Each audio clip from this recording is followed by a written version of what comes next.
সবাই আশা করি সবাই খুব ভালো আছো।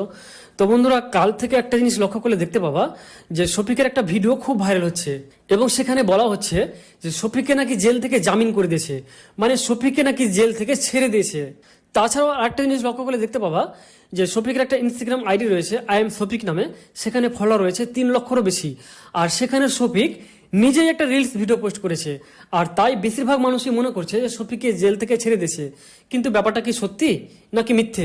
আসলে বন্ধুরা, সোশ্যাল মিডিয়াতে 90% মানুষই শফিককে নিয়ে মিথ্যা ভিডিও বানায়, বেশিরভাগই ফেক ভিডিও, মানে তারা সত্যিটা বলে না এবং তোমরা সত্যিটা জানতে পারো না। তাই আমি আমার এই চ্যানেলে সত্যিটা বলি। তো বন্ধুরা, সত্যিটা জানার জন্য চ্যানেলটাকে সাবস্ক্রাইব করে ভিডিওটা শেষ পর্যন্ত দেখতে থাকো। তো বন্ধুরা, ভিডিওটি প্রথমে বলে রাখি যে শফিককে এখনো জেল থেকে জামিন করেনি, মানে জেল থেকে শফিককে এখনো ছাড়েনি। হ্যাঁ বন্ধুরা, কথাটা শুনে হয়তো তোমরা কষ্ট পাচ্ছ, কারণ তোমরা অনেকে মনে ভেবে নিয়েছিলে যে শফিককে সত্যি জেল থেকে ছেড়ে দিয়েছে।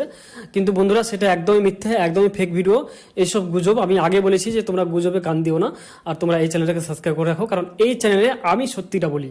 এবার তোমাদের মনে হয়তো অনেক রকমের প্রশ্ন জাগবে, অনেক রকমের প্রশ্ন জাগবে যে শফিকের তো একটা ভিডিও দেখেছি যেখানে শফিক নিজের বাড়িতে দাঁড়িয়ে আছে এবং সেখানে শফিক তার কিছু লোকের সাথে কথা বলছে। হ্যাঁ, তো এটা হচ্ছে তোমরা মনে ভাববে। হ্যাঁ, কিন্তু ওই ভিডিওটা বন্ধুরা আগেকার ভিডিও, ওই ভিডিওটা কিন্তু জেল থেকে ছুটার ভিডিও নয়, বা ওটা ভিডিও এখনকার ভিডিও নয়, ওটা কিন্তু পুরোপুরি আগেকার ভিডিও। তাছাড়াও তোমাদের মনে আরেকটা সব থেকে বড় প্রশ্ন যে শফিকের ইনস্টাগ্রাম আইডি থেকে তাহলে ভিডিও কে পোস্ট করলো?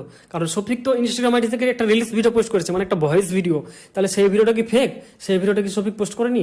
তো হ্যাঁ বন্ধুরা, ভিডিওটা আসলে শফিক পোস্ট করেনি। আসলে বন্ধুরা, তোমরাকে আমি বলেছিলাম যে 3 জনের নামে কেস করা হয়েছিল, একটা হচ্ছে রাকেশ, একটা হচ্ছে রুবেল, একটা হচ্ছে শফিক। তো শফিক আর রাকেশকে তো পুলিশ ধরে নিয়েছে, কিন্তু রুবেল বলে যে শফিকের একটা বন্ধু ছিল, তাকে কিন্তু পুলিশ এখনো ধরতে পারেনি।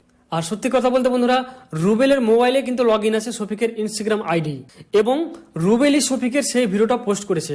আসলে বন্ধুরা, শফিকের কিছু ভিডিও, মানে আগে থেকে কিছু ভিডিও যেগুলো বানানো আছে, সেই ভিডিওটা কিন্তু রুবেল নিজেই পোস্ট করেছে, এবং সেই ভিডিওতে রুবেল নিজে নিজে কমেন্ট করেছে এবং নিজে নিজে সেই কমেন্টের আবার রিপ্লাইও দিয়েছে। তো বন্ধুরা, একদমই সেটা ফেক, কারণ শফিককে এখনো জেল থেকে ছাড়েনি, বা জেল থেকে শফিক এখনো জামিন পায়নি। তবে শফিকের বাবা এবং পল্লিগ্রাম টিভি চ্যানেলের মালিক রবিউল শফিককে ছাড়ানোর জন্য যথেষ্ট চেষ্টা করছে, এবং আমার মনে হয় যে শফিককে খুব তাড়াতাড়ি জেল থেকে ছেড়ে দিবে। তো শফিককে যখনই জেল থেকে ছাড়বে বা শফিক যখনই জামিন পাবে, তো সেই খুশির খবরটা কিন্তু তোমাদেরকে আমি সর্বপ্রথম দিব। তাই আমি বারবার বলছি যে তোমরা গুজবে কান দিও না, মানে ফেক ভিডিওগুলো দেখিও না। তোমরা এই চ্যানেলটা সাবস্ক্রাইব করে রাখো, এখানে তোমরা সত্যিটা জানতে পারবে। আসলে বন্ধুরা, শফিক এবং তারা দুজনকে এখনো হোমে রাখা হয়েছে। শফিক 9 দিন থেকে এখন পর্যন্ত হোমে রয়েছে, আর তারা 11 দিন থেকে রয়েছে, মানে তারাকে শফিকের 2 থেকে 3 দিন আগে হোমে রাখা হয়েছে। এবং আমি জানতে পারলাম শফিকের আজকে মেডিকেল টেস্ট হবে। তো বন্ধুরা, আমি তো চাই যে এটা একটা মীমাংসা হোক, 2 পক্ষ থেকে একটা মীমাংসা করুক এবং শফিককে খুব তাড়াতাড়ি ছেড়ে দেওয়া হোক। হ্যাঁ, আমি এটাই চাই। তো যাই হোক, শফিককে ছাড়ানোর জন্য যথেষ্ট চেষ্টা করছে। শফিকের মা বাড়িতে রয়েছে, সে খুব কান্নাকাটি করছে শফিকের জন্য। আসলে বন্ধুরা, শফিকের জন্য শফিকের বাবাও অসুস্থ হয়ে গেছে, আর অন্যদিকে তারার বাড়ির অবস্থাও কিন্তু খারাপ।